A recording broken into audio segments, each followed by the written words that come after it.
Welcome to Stories by Renee Rose Hawthorne, where sweet romance comes to life.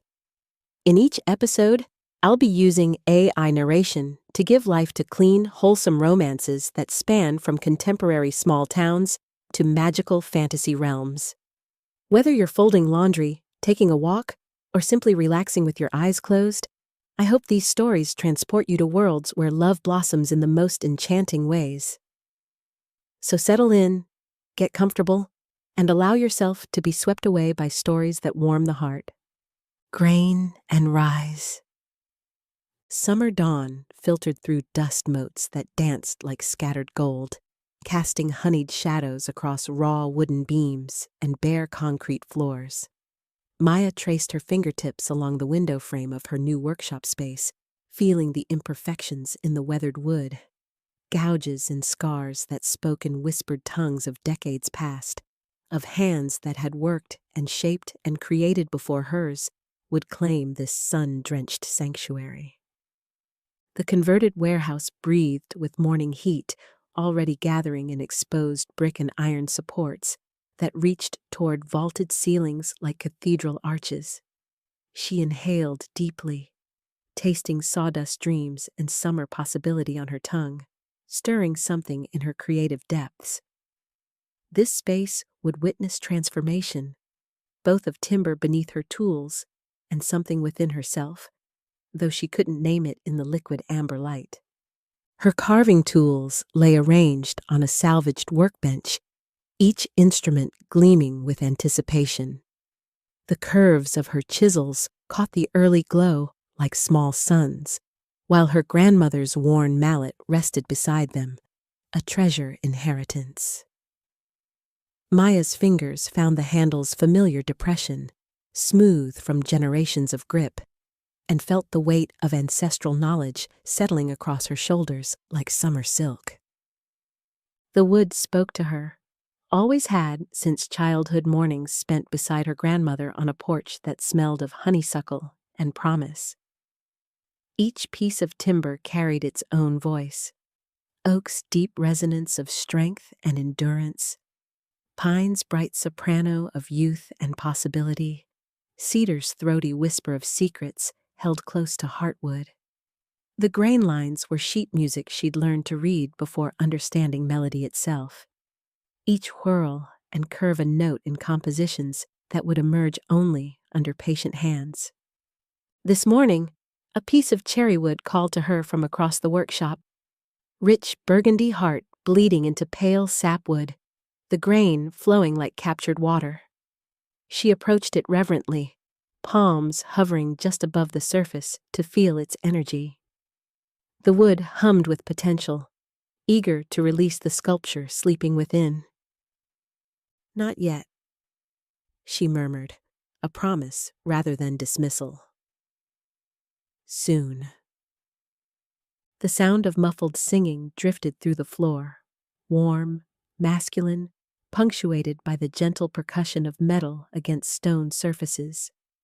Maya pressed her ear to the worn planks, listening to the rhythm of creation below, wondering what kind of artisan claimed the space beneath her own summer-touched sanctuary.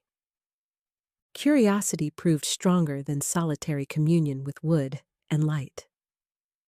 She descended the narrow staircase, her boots creating small echoes that seemed to announce her presence to the building's drowsing bones.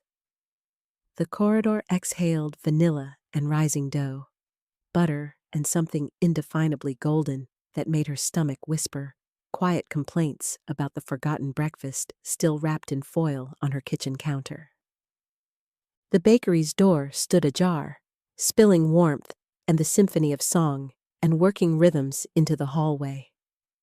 Through the gap, Maya glimpsed flour-dusted surfaces and the ballet of someone lost in their craft.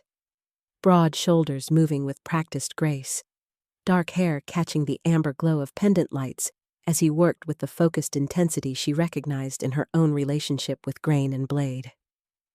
She knocked softly, the sound barely audible above the whisper of mixing bowls and the distant hum of ovens already breathing heat into their chambers. "Come in!" called a voice like coffee with cream, rich and welcoming with undertones of focused distraction. Doors open. Maya stepped into a world that felt like entering a seashell, curved and warm and somehow organic despite the industrial bones of the space. Shelves lined the walls, filled with glass jars that caught light like captured sunbeams, their contents promising stories of faraway spice roots and careful cultivation. The air hung thick with the perfume of possibility. Cinnamon kissing cardamom, vanilla embracing the earthier notes of fresh ground flour, and underneath it all, the fundamental warmth of human creation. Behind a marble-topped island that looked salvaged from some grand estate, a man worked with the same fluid intensity Maya recognized in her own hands when they found their rhythm with wood and chisel. His movements spoke of years spent learning the language of heat and time, of intuition developed through countless summer mornings spent coaxing life from simple ingredients. Dark hair fell across his forehead as he concentrated, and Maya found herself noticing the elegant strength in his forearms, the way his hands moved with both power and delicacy. "I'm Maya," she offered, suddenly conscious of the sawdust still clinging to her cotton dress, the way her hands bore the calluses and small scars that marked her as someone who worked with her body as much as her soul. The baker looked up, and Maya felt something shift in the summer air, subtle as the change in light when clouds drift across the sun. Eyes the color of dark chocolate met hers, framed by lashes that seemed touched with flour like morning frost on summer grass. A smile spread across features that seemed designed for warmth, transforming concentration into welcome that made her pulse quicken like hummingbird wings. "Elias," he replied, wiping his hands on an apron that bore the abstract art of a morning's work. Streaks of chocolate, handprints in what might have been cinnamon sugar, the ghost of vanilla extract stains like small watercolor blooms. "You must be the carpenter taking the upstairs space. I heard footsteps earlier, wondered when I'd meet my neighbor." "Woodcarver," Maya corrected gently, then felt heat rise in her cheeks at the specificity. "Though I do carpentry too, restoration work mostly, things that need a depth of understanding." Elias's hands stilled in their work, flour suspended like stardust between his fingers. "Woodcarver," he repeated, the words carrying a reverence that deepened his tone even further. "Like sculpture? Art?" "The wood tells me what it wants to become," Maya said, surprised by the intimacy of the confession. "Each piece has its own voice, its own story sleeping in the grain. My grandmother taught me to listen, to feel where the wood wants to split, where it resists, where it yields. Oak speaks differently than pine. Cherry whispers secrets that maple would never tell." Elias set down his whisk, giving her his complete attention. "You hear it?" "Actually hear it?" "Not with my ears," Maya explained, moving closer to the island, drawn by the alchemy happening in mixing bowls and the way his attention felt like sunlight, warm, focused, life-giving. "It's more like feeling a conversation through my fingertips. The grain has memory, of seasons, of storms it weathered, of the earth that fed its roots. When I carve, I'm not imposing my will. I'm helping the wood remember what it always knew it could become." Something shifted in Elias's expression, a recognition that seemed to resonate in the golden air between them. "Like bread," he said softly. "Flour and water and yeast. They want to become something more than their separate selves.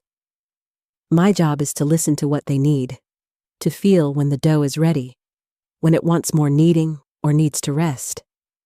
People think baking is about following recipes, but really, it's about conversation." Maya felt something unlock in her chest, a recognition so profound it seemed to resonate in her bones.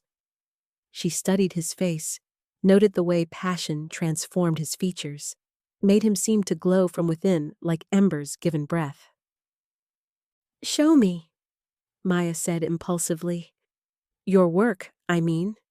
What you create when you're having those conversations?" Elias's cheeks flushed slightly, but he gestured toward a display case Maya hadn't noticed before. Smaller items that looked more like sculpture than sustenance. Delicate sugarwork that seemed to capture light and hold it. Bread shaped into intricate knots, and flowers that spoke of patience and vision beyond mere nutrition. "These are beautiful," Maya breathed, leaning close enough to catch the subtle vanilla scent that seemed to cling to his skin, the warmth radiating from his body in the summer morning. "They're like edible poetry." "They don't last," Elias said, but without sadness. "That's part of their beauty, I think. They're meant to be consumed, shared, to become part of the people who taste them. Temporary art." "Wood can last for centuries," Maya offered, her voice softer now, intimate in the golden space between them. "But it changes too, with weather and time, and the hands that touch it. Maybe permanence is just a longer kind of temporary. The cherry piece upstairs, it's been waiting 60 years to become what it's meant to be. I can feel its patience, its readiness." Their eyes met again, and Maya felt the summer air between them charged with possibility, with the recognition of kindred spirits finding each other in unexpected places. Elias's lips parted slightly, as if he were about to speak, but the timer's gentle chime reminded them both of loaves waiting for attention. "The cardamom bread," Elias said, though he didn't immediately move toward the oven. Instead, he remained close enough that Maya could see the small scar on his left hand, could notice the way his breathing created tiny movements in the loose collar of his shirt. "I should let you work," Maya said, though every fiber of her being wanted to remain in this warm, golden space where the air tasted of spices and summer possibility. "You could stay," Elias replied quietly, his voice carrying undertones that made her skin tingle like summer lightning. "If you want. Sometimes the best conversations happen while hands are busy with familiar tasks." Maya considered the invitation, weighed it against the unpacked boxes waiting upstairs, the workshop that needed organizing, the solitary morning she'd planned. Then she looked at Elias's hopeful expression, at the way the morning light caught in his dark eyes like stars reflected in midnight water, and felt her own plans reshaping themselves around this unexpected connection. "I'd like that," she said. "I could tell you about the voices of different woods while you work. How walnut holds darkness like a secret. How maple sings of autumn mornings. How the cherry upstairs hums with stories it's ready to share." Elias's smile could have powered the ovens, warm and bright and full of summer promise. "I'd like that too. And maybe you could come back tomorrow? I usually start early, and the morning light here is incredible. Good for listening to what wants to be created." Maya felt her heart quicken with anticipation, with the sudden reshaping of solitary dawns into shared rituals, of individual crafts becoming conversations across mediums. "Tomorrow?" she agreed, the word carrying the weight of beginning, of possibility stretching ahead like summer shadows that would shift and change and reveal new shapes as the day unfolded. As Elias moved to check his bread, Maya settled onto a stool worn smooth by countless mornings and breathed in the mingled scents of cardamom and hope, sawdust dreams, and the indefinable fragrance of connection taking root in summer soil. Tomorrow would bring new wood to carve, new stories to discover in grain and growth, and perhaps the beginning of something larger than the sum of its parts, like yeast transforming simple flour into sustenance, or two artists finding their separate crafts, becoming a shared language of creation and possibility. The summer morning stretched ahead of them, golden and patient, full of the gentle promise that some of the best things in life rise slowly, with time and attention and the careful tending of skilled hands. Thank you for joining me for another episode of Stories from Renee Rose Hawthorne. I hope this tale brought a little warmth and romance to your day. If you enjoyed what you heard and would like to experience more of my clean, heartwarming love stories, you will find stories and more on my Amazon page starting July 15, 2025. Until next time, when I'll have another sweet romance to share with you, this is Renee Rose Hawthorne wishing you love, joy, and happy endings wherever you go.